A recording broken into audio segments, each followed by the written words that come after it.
Uncover the hidden world of political campaigns in just 5 minutes. Join me, your host, David Washington, on Countertop Politics every Monday for exclusive campaign insights, tantalizing innuendo, and the secret sauce behind successful political campaigns. Don't miss out. Let's go.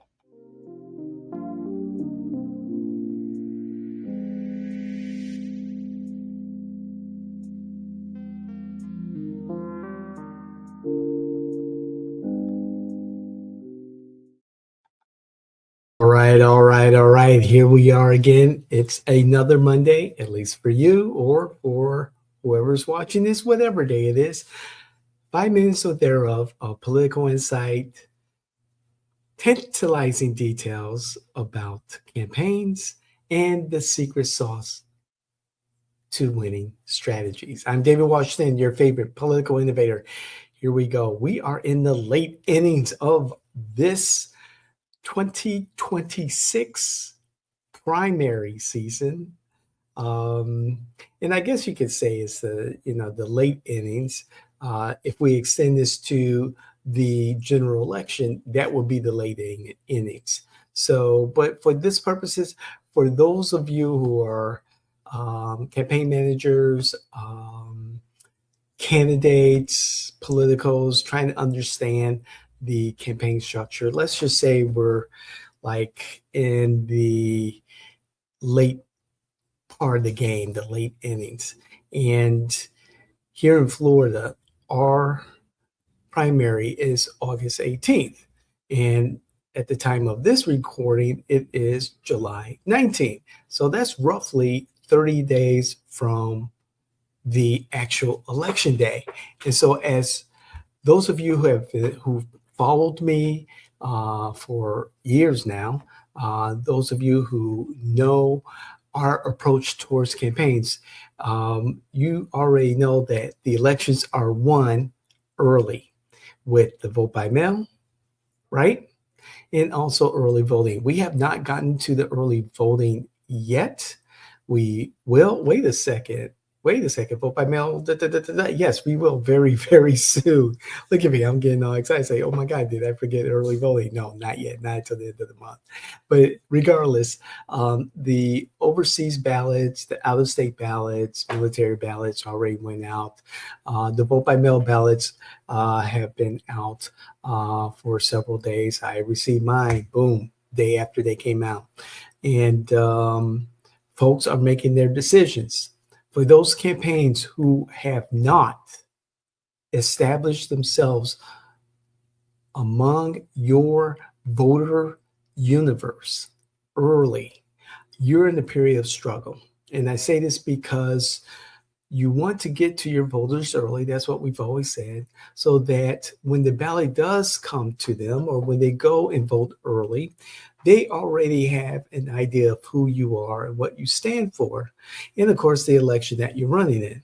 And so when you engage your voter base, your universe early, you've established some credibility, and you've already established you establish muscle memory, so to speak, brain muscle memory. They know who you are. They recognize your name. And that's important when, they see your name, not your face as a candidate, but your name on the ballot. And so, you've done what you need to do. You've knocked on doors. You've done your digital canvassing. You've contacted those individuals, those community leaders to act as your proxies in those precincts that you identify as high priority, top priority. You've done everything that you need to do on your social media to make yourself known, but more importantly, not necessarily make yourself known. That's important. However, to help establish your brand, let people know what you're all about. And that's the media, that's your opponents, that's even your supporters. And it's, of course, your voters. You want to make sure that in your part of the internet, that you populate with as much information about yourself as a candidate, as a community leader, as a mom, as a dad, as an attorney, or as an engineer, or as a commissioner. You want to make sure there's information about you in your social media that can be pulled by whatever source media, and they have your digital resume already there. So that's the main purpose for social media. It's not about clicks. It's not about likes. It's about shares, and more importantly, impressions. How many times is your name, not necessarily your face, showing up on people's devices? So we're in the late innings now, and this is where the candidate needs to really, they need to increase their involvement in the community, not at hobnobs or these networking events that get you in front of the same people all the time, but in front of your voters. Go where your voters are, their devices and their front doors. So this is an important time for the candidate to really, really lean into that part of their campaign role. And again, the role of the candidate is to fundraise and to network. And in this part of the networking, you're talking directly to your voters. Okay, so here we go. This is the fun time. This is where everything should be moving automatically. All the systems that you have in place, campaign managers and political advisors, everything that you put in place should be operating. Mailers. I got a whole bunch of mailers from one candidate. Garbage. I'll do my usual thing for battleground politics. Battleground. Is it? Oh, battlefield correspondent. I'll take pictures of the trash cans in my apartment complex and show that most of these mailers, if not all of them, because I collect them, research, of course, but these mailers show up in the garbage. A waste of resources, a waste of money. There's always a better mousetrap.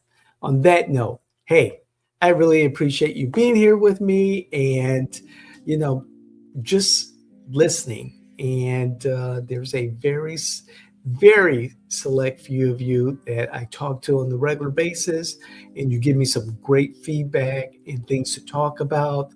I am building the content for a book, and I really like some of the concepts I've been rolling around my head. But I'm gonna take my time, because we got something really big happening in 2027 and 2028, and perhaps then that particular book will be out. So thank you again. I really appreciate it. If you like or don't like or whatever, please make it known. You can comment, let me know what you think. Bring your facts, not your feelings. Please share this with family, friends, those influencers in the wild who, could appreciate this kind of material, this content. Also share it with, politicos and candidates and electeds, because they can learn a thing or two. Man, there's a lot of stuff out there that I'm just shaking my head. It's like, really? But anyway, that's just me. Should I do a thing on yard signs? I'm seeing some horrible designs this year. Nah. Oh, maybe. I love it. Okay, anyway, we'll see you the next time. God bless. I love you. And thank you. This is Countertop Politics with yours truly, your favorite political innovator, David Washington. Talk to you.